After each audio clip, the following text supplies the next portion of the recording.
Samantala, inanunsyo naman ng Land Transportation Office ang pag-waive o pagtanggal ng mga multa sa late registration ng sasakyan, renewal ng driver's license at traffic fines sa mga lugar na matinding naapektuhan ng sunod-sunod na bagyong tumama sa bansa nito mga nakaarang araw. Alinsunod ito sa direktiba ni Pangulong Ferdinand Bongbong Marcos Jr. sa kanyang SONA 2025 na palawakin ang tulong sa mga Pilipinong nasalanta ng kalamidad.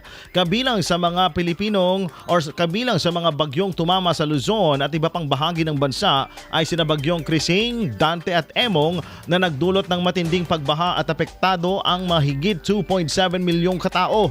Sa ilalim ng memorandum na pirmado ni Acting Assistant Secretary Attorney Greg Pua Jr., walang ipapataw na surcharge o multa sa late registration ng motor vehicle at driver's license renewal mula Hulyo 21 hanggang 25. Pinalawig din ang bisa ng mga ito hanggang Agosto 8 ng taong kasalukuyan. Saklaw din ng polisiya ang mga sasakyang nabili sa parehong petsa na hindi agad na irehistro. Ang bilang ng araw para sa registration ay magsisimula sa Agosto 8 upang hindi mapatawan ng multa.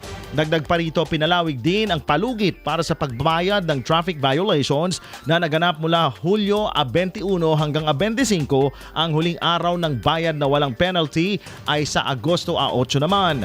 Layunin ng hakbang na ito na magbigay ginhawa sa mga motorista at mamamayan sa gitna ng epekto ng kalamidad. IFM News.